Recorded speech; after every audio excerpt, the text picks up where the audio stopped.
Hello, everybody. I've decided, first of all, thanks for joining me. Excuse, I have a little cough, but I've decided that on my channel, I wanted to share some things that have actually made me into who I am. And today I'm going to talk about my stroke. So, when I was 29 years old, I was a mother of 4 beautiful children, and I had 3 girls and 1 son. And when I was 7 months pregnant with my 5th child at the age of 29, it was a Friday night, November 6th. I will never forget that day. We actually went to my mother-in-law's home. It was her birthday. We were having, the celebration. And I remember that I just didn't feel right that night. And I felt off. But then again, you're tired. You have 4 kids. And I remember feeling kind of like a headache was coming on. And I wasn't one to get headaches. And I was in the best shape of my life, even though I'd had all these kids. You could say I had ran like 4 miles the day before. I was in excellent health, excellent shape. I was slim, everything that you would think that a healthy person was. And that night we left my mother-in-law's birthday gathering. We went home, and I remember we were up watching TV, and I think I fell asleep somehow, like in bed. And the next thing I remember was just having this excruciating headache. I felt like my head was gonna explode. And it was the worst headache I'd ever felt. And I remember telling my husband Tyler that I needed medication, that I needed to go find Tylenol, etc. And we lived in a multi-level home. And the only thing I can really remember is I was in a white flowing nightgown. It's weird how you can remember the details of things like that. And I had somehow was walking downstairs, and to my recollection, I think I got medication. I'm not exactly sure if I did.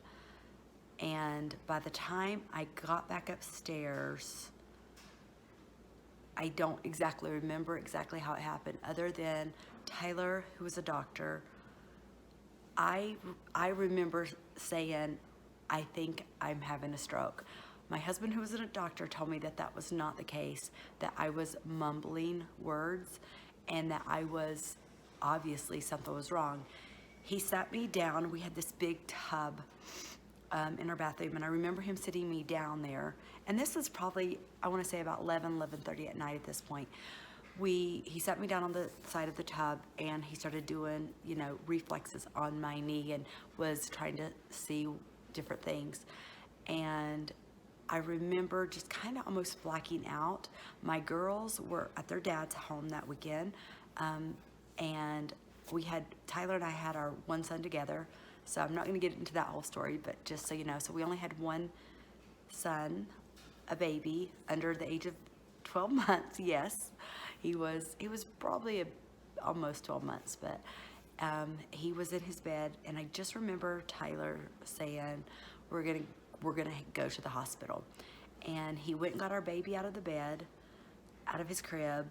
And because my husband was a doctor and practicing medicine right near where we were probably not even half a mile from the hospital.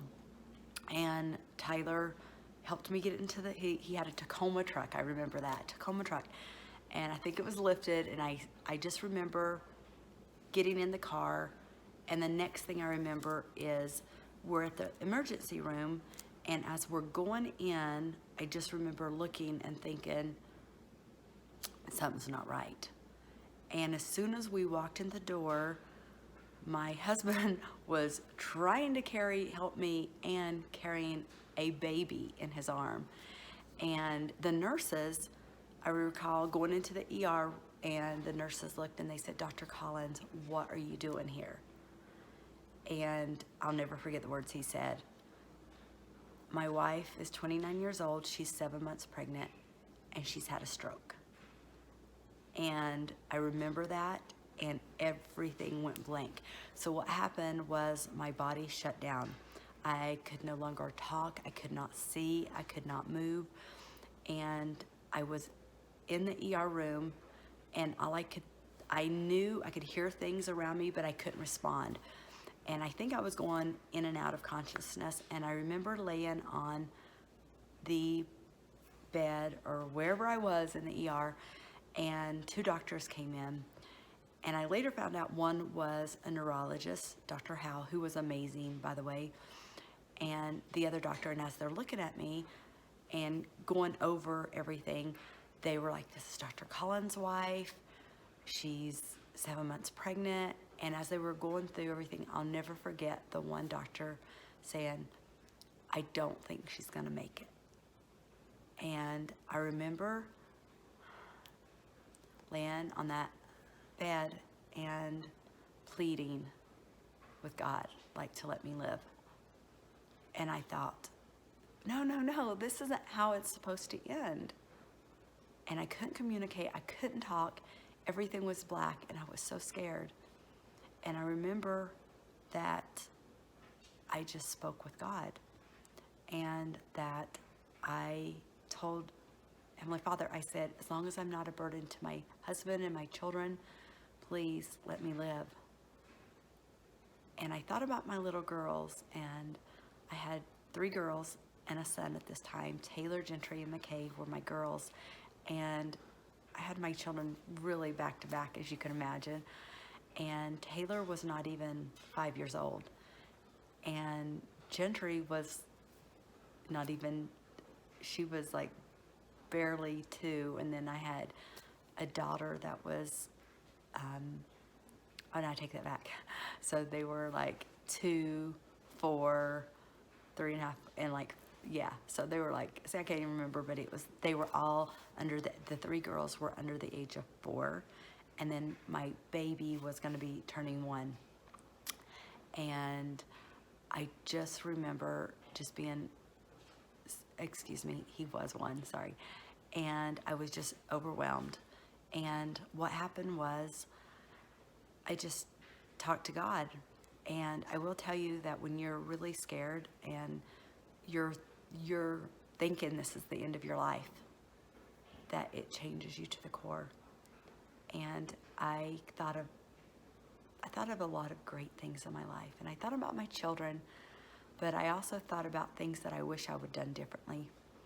And I remember asking God if he would please let me live so that I could see my daughters get married, and that if I could have another chance, that I would be more grateful and more humble, and that I would appreciate things.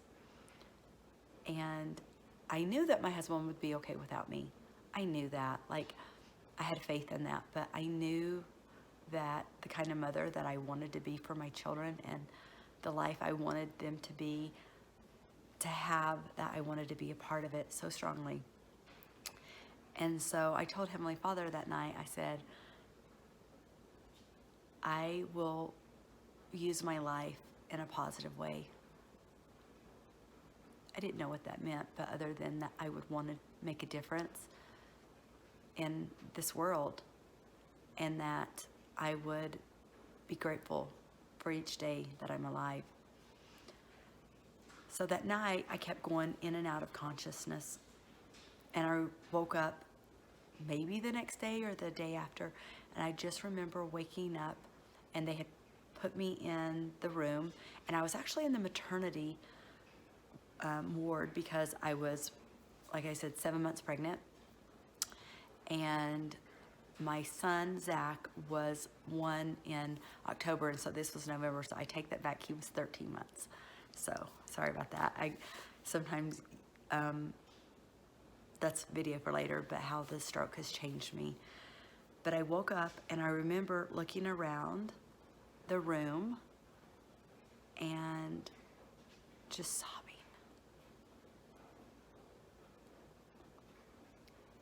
I was so grateful. And I thought I didn't deserve a second chance, but I was so grateful for it. And I knew that my life would be changed because of that. Now, when I woke up, I realized that I couldn't move. I had lost, I couldn't walk. I couldn't, it was kind of crazy. It was like I was paralyzed on my left side of my body. So, and not only that, but my vision, I couldn't figure out what was going on with my vision. It was so blurry, and I had vertigo. So if you know what that is, it's like the world was spinning.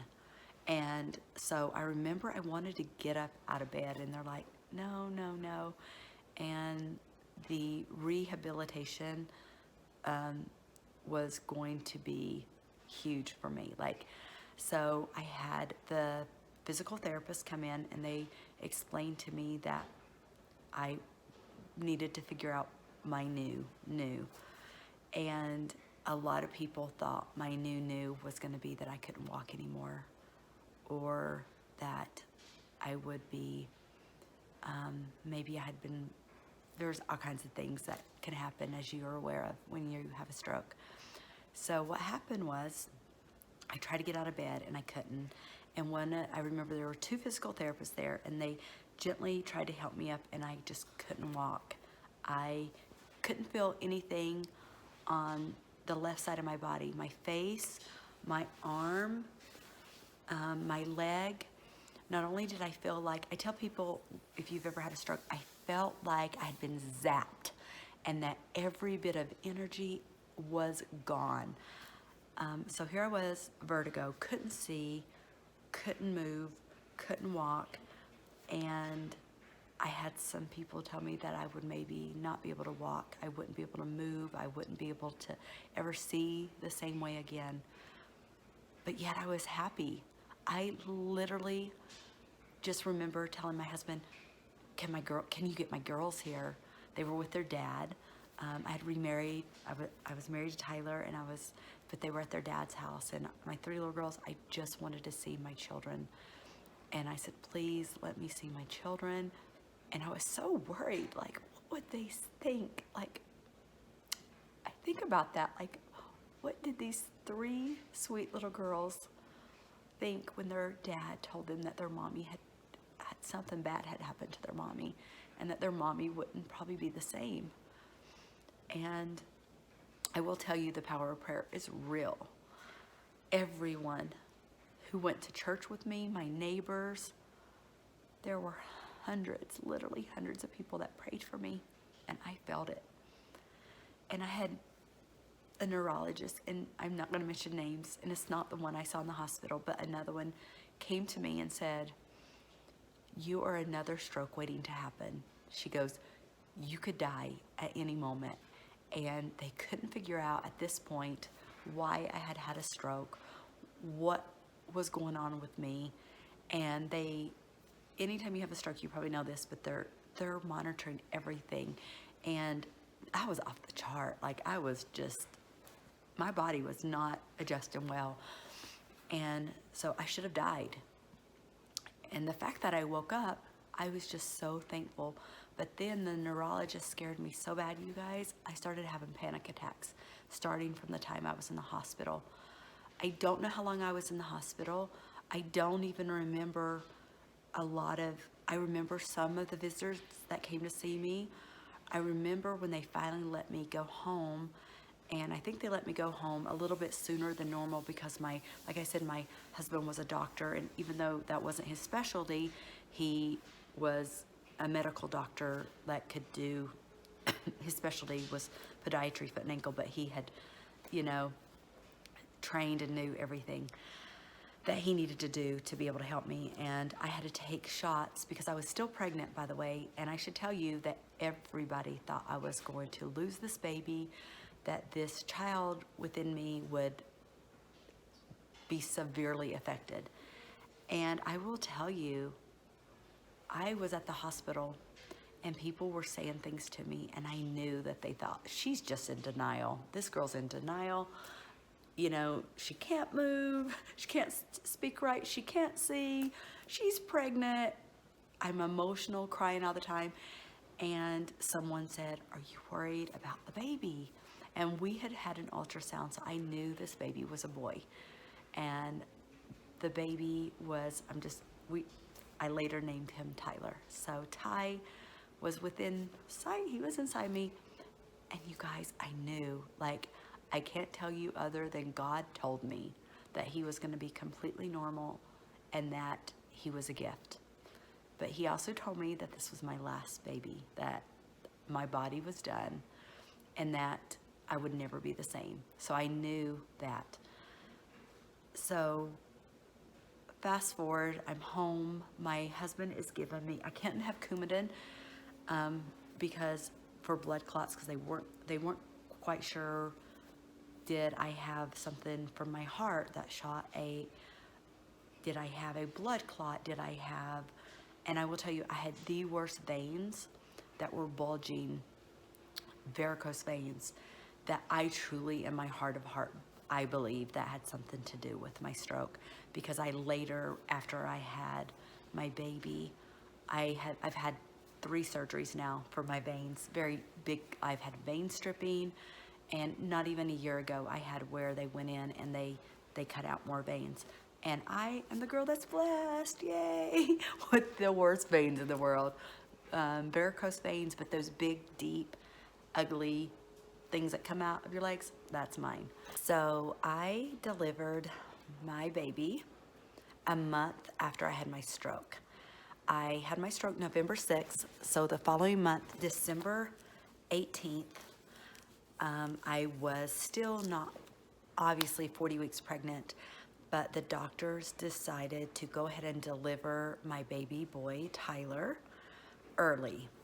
I was just at home at this point, complete bed rest, living in fear, having panic attacks, and they allowed me to let my husband assist in delivering our baby, which was really cool.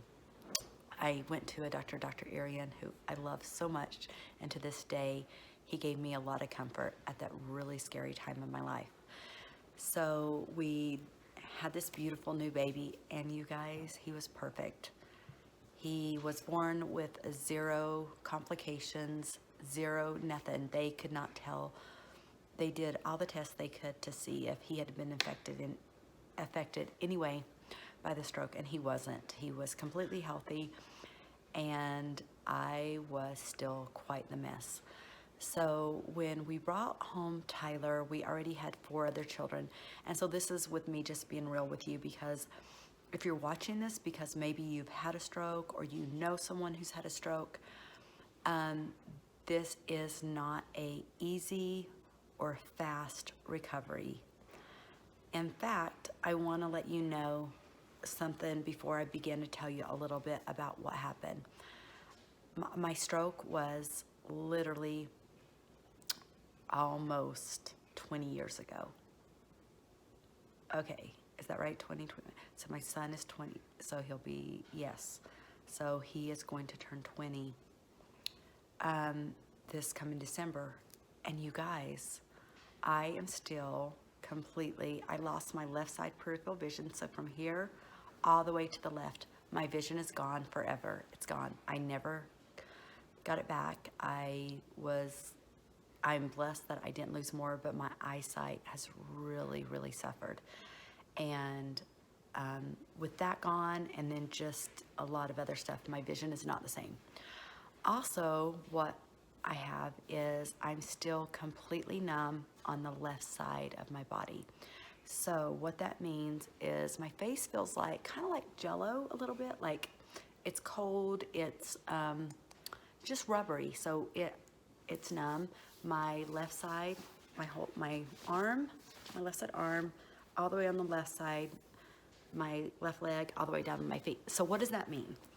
It means that that was what I was given as a trial, but maybe as a blessing. I don't know, because it's changed me. I can no longer dance really well. I lost my coordination with the stroke. I was a cheerleader when I was younger, and oh man, not good. I trip a lot. So I love to walk, and I used to be a runner, not so much now, but what happened was even to this day, my coordination is gone. I will trip. I will forget things. Oh my goodness. I hate to admit this, but there are times I have to remind myself the birth dates or important dates in my family or just the world. There's certain dates that everybody knows about, and I go, okay, this was that date. So I forget things. That's why I've had a planner. I've always had planners before, but I write everything down. I don't rely on my phone because I have to see it. I have to visualize it. I write down things that are important. So, and a lot of times there are things that I can no longer remember. And there were certain things that happened that people will tell me about, and I will remember maybe a little bit or differently.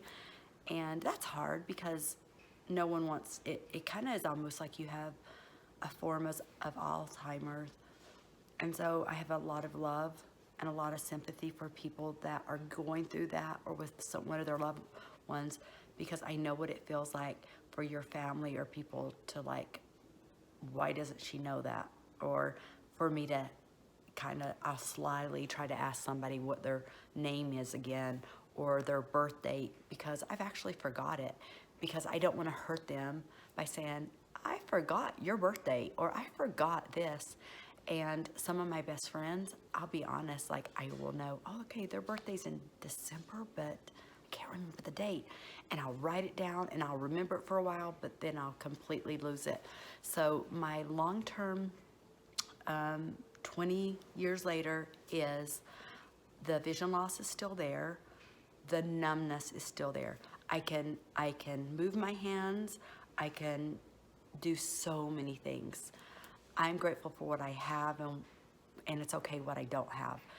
I remember being just so grateful I could clean the toilets and clean my house again, because I had so many people for over a year coming into my home and feeding my children, taking care of my children.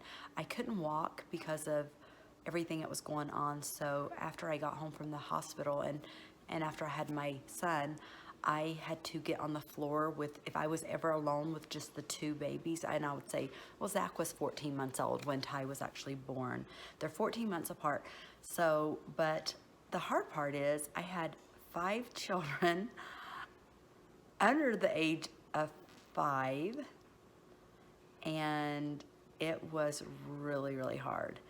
And I remember just having to get on the floor and scoot, but I just had immense gratitude. Like I would be crying, don't get me wrong, I was boo-hooing because I was like, how can I do this? And I thought at the time that my life, I thought, am I always gonna be on the ground scooting? Excuse me, I've got this little cold. Am I always gonna be on the ground scooting? Am I gonna be a burden to my family? And that was probably my biggest thing, because I wanted my children to have a life where they had a mom that could take care of them. And a husband that felt like his wife could do things. And so what I learned from that was to have just immense gratitude. Like it doesn't have to be Thanksgiving for me to be full of gratitude. I wake up every morning and, okay, this is a little weirdness. So when I had my stroke, my head was pounding. I mean, just like, it was the worst pain I'd ever felt. Did you know I've only had probably 3, maybe 4 headaches ever since my stroke? It's the power of prayer. I was literally having panic attacks. And I just prayed and I said, okay, God, I'm giving this to you, because every time I was feeling anxiety or a headache that I thought was coming on, I was like freaking out because I thought, here it goes, I'm gonna have another stroke. And I was having, I guess you'd say, post-traumatic stress. And I just said, I will do whatever it takes to try to be healthier. And I will try to take better care of my body, just help me. But if that would please help me with the headaches that were coming, that were scaring me, and that I just prayed that if one was coming, that it would quickly go away if I took like Tylenol, or that if at all possible not to have them. And you guys, I literally stopped having headaches. Literally. It is so rare, I can't even, but I always have stuff just in case, because I will take something if I feel like a headache's coming on or something like that. But I can't even tell you what a miracle it is that I don't have that. The biggest thing for me, other than the physical, like the numbness, is the change in me. The change of being grateful for the most simple things. And probably about a month or two after I had my stroke, I had a friend that her friend had stroke. And I remember my friend called me and said, will you talk to my friend? And I said, and I'm still in recovery. I'm not in a great position right now, but what can I do to help? And I remember she said, Teresa, she's so angry and mad. How dare this happen to her? And she's so angry about the things that she's lost and the things that's now forever changed. And I never forgot about that. I remember saying that this girl could call me. That absolutely. I said, because for me, I just was the exact opposite. I'm like, thank you for letting me live. Thank you. If this is what I have to deal with, the loss of my vision, I will deal with it, and I will use my story. I will share my story. I will be more grateful. I will be a better human being. As you know, I always say I'm perfectly imperfect, but wow, it changed me. And this girl chose never to call me. I think she went a different path. She's negative and she was sad, and I don't want to judge that. That was her way of dealing with it. But I will tell you, my way of dealing with it has made me realize I've had the most amazing life. I've watched my children grow up, go to college, get married, have babies. I've conquered so many of my fears. You guys, I started my company after I lost my mom, which was so hard. And then I had my stroke. And I never thought in a million years that I would lose my husband. And then all of a sudden, I'd started this amazing company that I love and I'm passionate about, all while I was not perfect. I was not whole, and I'm never going to be whole. But I lived my life, and I kept going. And with all the setbacks, I just said, there's more that I can do.